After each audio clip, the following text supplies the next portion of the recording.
Welcome to KRR kitchen. இன்றைக்கி நம்ம கிச்சனில் கொஞ்சம் கூட அரிசி சேர்க்காமல் நல்ல புரதச்சத்துக்கள் நிறைந்த நல்ல ஒரு ஆரோக்கியமான இட்லி ரெசிபி தான் பார்க்க போகிறோம். இன்றைக்கி நம்ம பாசிப்பருப்பு இட்லி தாங்க எப்படி செய்கிறதுன்னு பார்க்க போகிறோம். இதில் வந்து நம்ம அரிசி சேர்க்காமல் பாசிப்பருப்பு உளுந்து வச்சு தான் செய்ய போகிறோம். இட்லி பாருங்கள் நல்லா பஞ்சு போல் சாஃப்டாக இருக்கும், டேஸ்ட்டும் ரொம்ப அருமையாக இருக்கும். இது கூடவே பார்த்திங்கன்னா இந்த இட்லிக்கு பொருத்தமான ஒரு சட்னி ரெசிபியும் சேர்த்து பார்க்க போகிறோம். இந்த கார சட்னி இந்த இட்லிக்கு ரொம்பவே அருமையாக இருக்கும். இந்த 2 ரெசிபி எப்படி செய்கிறதுன்னு நம்ம வீடியோக்குள்ளே போய் பார்ப்போம். அதுக்கு முன்னாடி நம்ம சேனலை இப்போ தான் ஃபஸ்ட் டைம் பார்க்குறீங்கன்னா சப்ஸ்கிரைப் பண்ணி வச்சுக்கோங்க.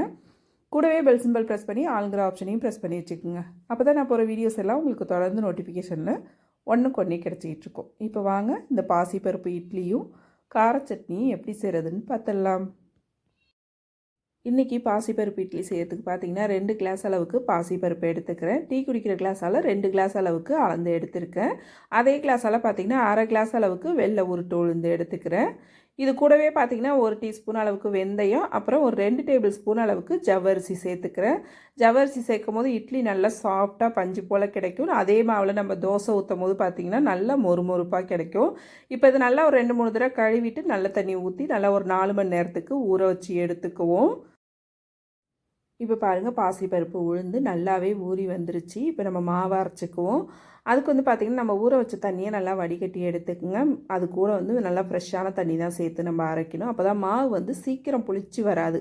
நம்ம அந்த பருப்பு ஊற வச்ச தண்ணியே ஊற்றி அரைக்கும் போது பார்த்திங்கன்னா மாவு சீக்கிரம் நமக்கு புளிச்சு வந்து புளிப்பாக இருக்கும் மாவு. அதனால் ஃப்ரெஷ்ஷாக தண்ணி ஊற்றி அரைச்சிக்குங்க. நான் இன்றைக்கி வந்து மிக்ஸி ஜாரில் தான் அரைச்சிருக்கேன். நீங்கள் கிரைண்டரில் சேர்த்து கூட அரைச்சிக்கலாம். கொஞ்சம் கொஞ்சமாக தண்ணி விட்டு அரைக்கணும், ஒரேடியாக தண்ணி சேர்க்கக்கூடாது. நம்ம உளுந்து மாவு எப்படி அரைப்போம் கொஞ்சம் கொஞ்சமாக தண்ணி சேர்த்து, அதுபோல் மாவு கொஞ்சம் திக்காக இருக்கிற மாதிரி தண்ணி சேர்த்து அரைச்சிக்குங்க. இப்போ மாவோட பக்குவம் பார்த்தா உங்களுக்கு தெரியும். இந்த பக்குவத்துக்கு அரைச்சி எடுத்துக்குங்க. நல்லா நைஸாகவே அரைச்சி எடுத்துக்குங்க. இப்போ மாவுக்கு தேவையான அளவு உப்பு போட்டு மாவை கரைச்சி எடுத்து வச்சுருவோம். இப்போ மாவு நல்லா ஒத்தாப்பில் கரைச்சிட்டேன். இப்போ இந்த மாவு பார்த்திங்கன்னா நல்லா ஒரு 8 மணி நேரம் கிட்ட புளிக்க வச்சு எடுத்துக்குவோம். மாவு நல்லா புளிக்க வச்சு ஊற்றும் போது தான் இட்லி டேஸ்ட் நல்லாயிருக்கும். இப்போ மாவு நல்லா புளிக்கட்டும். இன்றைக்கி நம்ம எடுத்துருக்க அளவுகள் பார்த்திங்கன்னா நமக்கு ஒரு 16 இட்லி கிட்டே கிடைக்கும். மாவு பாருங்கள் நல்லா புளிக்க வச்சு எடுத்துருக்கேன். நல்லாவே புளிச்சு வந்திருக்கு பாருங்கள். லேசாக கலந்து விடுங்க, ரொம்ப அடித்து கலக்க வேணாம், லைட்டாக கலந்து விட்டுக்குங்க மாவை. இப்போ இட்லி ஊற்றிக்குவோம். இட்லி தட்டில் துணி போட்டு வச்சுருக்கேன். நீங்கள் வந்து எண்ணெய் தடவிட்டு கூட ஊற்றிக்கலாம். மாவோட பக்குவம் பாருங்கள், இந்த அளவுக்கு இருந்துச்சுன்னா இட்லி நல்லா அழகாக வெந்து நல்லா உப்பி வரும். இப்போ இட்லி ஊற்றுனதுக்கப்புறம் பார்த்திங்கன்னா இட்லி பானையில் நல்லா தண்ணி கொதி வந்ததுக்கப்புறம் ஹை ஃப்ளேமில் ஒரு 10 நிமிஷம் வேக வச்சிங்கன்னா போதும். இட்லி நல்லாவே வெந்து வந்துடும். இப்போ இட்லி வேகட்டும். இது வேகிறதுக்கு கேப்பில் வந்து நம்ம ஒரு சூப்பரான சட்னி ஈஸியாக செய்கிற மாதிரி பார்த்துருவோம். சட்னி அரைக்கிறதுக்கு ஒரு மிக்ஸி ஜார் எடுத்திருக்கேன். அதில் வந்து பார்த்திங்கன்னா ஒரு 15 சின்ன வெங்காயம், 10 பல் பூண்டு, நல்ல பெரிய பூண்டு பல்லாகவே சேர்த்துருக்கேன். இந்த சட்னிக்கு வந்து பூண்டு பல் கொஞ்சம் அதிகமாகவே சேர்த்துக்குங்க, டேஸ்ட்டு நல்லாயிருக்கும். அதே போல் சின்னதாக ஒரு தக்காளி பழம், சின்ன துண்டு புளி சேர்த்துருக்கேன். காரத்துக்கு வந்து நான் இன்றைக்கி தனி மிளகாத்தூள் 1 டீஸ்பூன் அளவுக்கு சேர்த்துருக்கேன். நீங்கள் வேணால் வரமிளகா கூட சேர்த்து அரைச்சிக்கலாம். இப்போ சட்னிக்கு தேவையான அளவு உப்பு சேர்த்து தண்ணிலாம் எதுவும் சேர்க்காமல் நல்லா நைஸாக அரைச்சி எடுத்துகிட்டு வந்துக்குவோம்.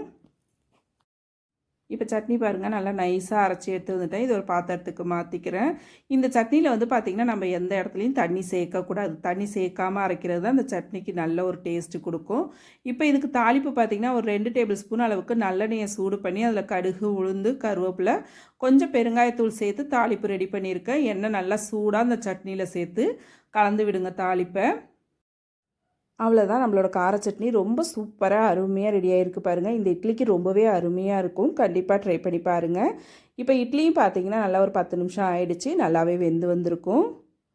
இட்லி வெந்துட்டான்னு பார்க்குறதுக்கு ஒரு ஃபோர்க் அப்படி இல்லைனா ஒரு கத்தியை தண்ணியில் நினச்சிட்டு குத்தி பார்த்திங்கன்னா இட்லி ஒட்டாமல் வரணும். அதுதான் பக்குவம். இப்போ லைட்டாக தண்ணி தெளிச்சிட்டு நம்ம இட்லியை எடுத்துக்குவோம். இட்லி பாருங்கள் நல்லா பந்து போல் உப்பி வந்திருக்கு பாருங்கள். ரொம்பவே சாஃப்டாக அருமையாக இருக்கும். இப்போ இட்லியை எடுத்துக்குவோம்.